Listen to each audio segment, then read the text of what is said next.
The First World War was unlike anything the world had experienced before, a cataclysm that scarred an entire generation.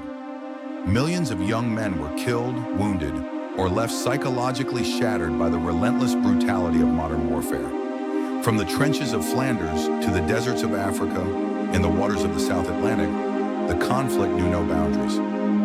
Age and class ceased to matter as entire populations were mobilized. Men marched to the front lines, while women took up vital roles in hospitals, factories, and homes. This was not just a war of weapons and strategy. It was a turning point in history. The old world order collapsed under the weight of destruction. The once mighty European empires crumbled, revolutions erupted, and civil wars flared across continents. In its grim aftermath, the war paved the way for totalitarian regimes to rise, setting the stage for an even more devastating global conflict just 20 years later. People at the time referred to it as the Great War, and it's easy to understand why. Until the devastation of the Second World War, the First World War was the largest and most destructive conflict in history. It brought an end to the proud image of European civilization, which had enjoyed relative peace since the Napoleonic Wars. The war reshaped Europe, dismantling monarchies in Germany, Russia, and Austria-Hungary, and paving the way for political extremism in those countries. The war's massive battles and drawn-out trench warfare left vast areas of destruction across Eastern and Western Europe, with additional violence in places like Africa, the Middle East, and Asia. The fighting spread to the oceans, islands of the Pacific, and global trade routes. It was truly a world war. Germany and Austria-Hungary were later joined by Turkey and Bulgaria.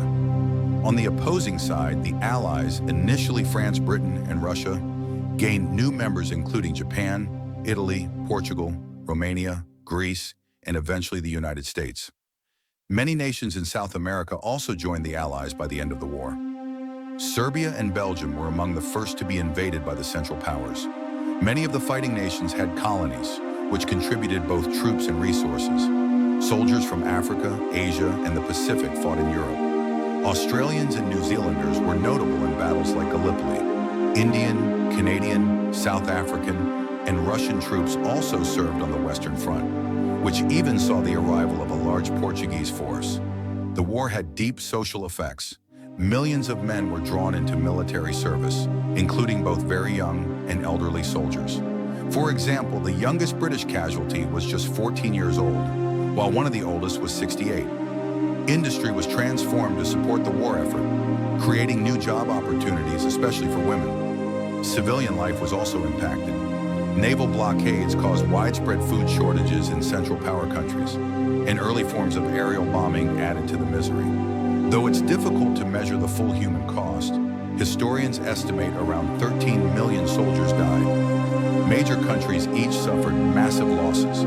Over 1 million each from Austria-Hungary, France, Germany, and Russia, hundreds of thousands from Britain and its empire, and tens of thousands from the United States. Most U.S. losses occurred in just a few months of heavy fighting in 1918. The war also left millions more wounded, many permanently disabled in body or mind. The psychological scars were deep, affecting families and reshaping post-war societies. Debates still continue about the causes of the war. Historians from different countries offer varied perspectives. A notable example is Hugh Strahan's The First World War, Volume 1, Two Arms, which explores the truly global nature of the conflict. German scholars often focus on whether Germany bore the blame. French historians concentrate on key battles like Verdun and figures such as Marshal Pétain, who later led the Vichy regime in World War II. In Australia, the Gallipoli campaign is central to the national memory, while Canadians see the 1917 battle at Vimy Ridge as a defining moment for their identity. American historians have paid less attention to the war's early years, with some exceptions like Barbara Tuchman's August 1914. Instead, they often focus on the war's political impact, particularly America's role in peace efforts and its evolving global position during the interwar years. For British historians, the primary focus has been on how the war was fought on the Western Front and how that theater related to the rest of the global conflict.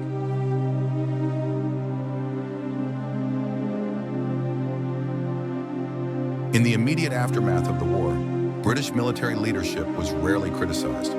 While some politicians, like David Lloyd George, were harsh, his war memoirs strongly attacked the British High Command. Most early assessments avoided personal critique. For example, early histories such as C.R.M.F. Crutwell's The History of the Great War, 1934, praised the courage and endurance of soldiers and offered a respectful view of military leadership, despite acknowledging errors. However, by the time of the Second World War, public opinion began to shift. Historians and writers started examining the decisions of commanders more critically, particularly in relation to the failures of battles like the Somme and Passchendaele. Writers such as Leon Wolfe in Flanders Fields, 1958, and Alan Clark, The Donkeys, 1961, helped establish the narrative of soldiers being led to slaughter by incompetent leaders, especially Field Marshal Haig. This critical view was echoed in popular culture, television, and documentaries, and by the 1960s it had become the dominant public memory of the war. The phrase "lions led by donkeys" came to define the perception of brave soldiers betrayed by poor leadership. Yet not everyone accepted this version of events. Historians like John Terraine sought to rehabilitate Haig's reputation. His book, Douglas Haig, The Educated Soldier, 1963, argued that Haig's leadership, while flawed, was ultimately effective.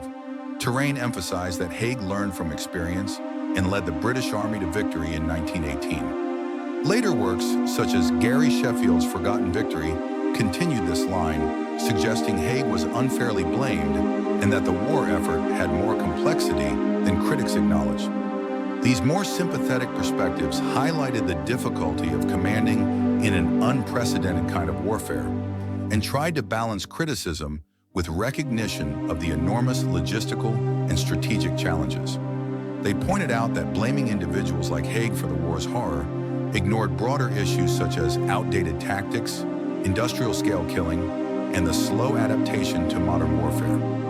Meanwhile, biographers and novelists continued to explore the personal side of the war. Works like Robert Graves's Goodbye to All That, 1929, and Siegfried Sassoon's poetry painted vivid pictures of the soldier's experience. Authors like Pat Barker and Sebastian Faulks used fiction to express the emotional and psychological trauma of war. Military historians like Robin Pryor and Trevor Wilson, in books such as Command on the Western Front, 1992, approached the war with more detailed operational analysis. They emphasized how command decisions were shaped by the circumstances and available information. Similarly, historians such as Brian Bond and Nigel Cave urged a broader strategic understanding of Britain's role in the war. Though efforts have been made to provide a balanced view, much of the public discussion still centers on the Western Front. Campaigns like Gallipoli receive less attention, and the Eastern Front is often overlooked despite its immense scale. Even today, gaps remain in our understanding of non-European experiences in the war, especially those of colonial soldiers. Modern interpretations of the war reflect a deep divide. On one side are those who stress the tragedy and futility of mass slaughter. On the other, those who view it as a necessary and hard-won victory. Most agree that the human experience, fear, endurance, and loss lies at the heart of the war's legacy.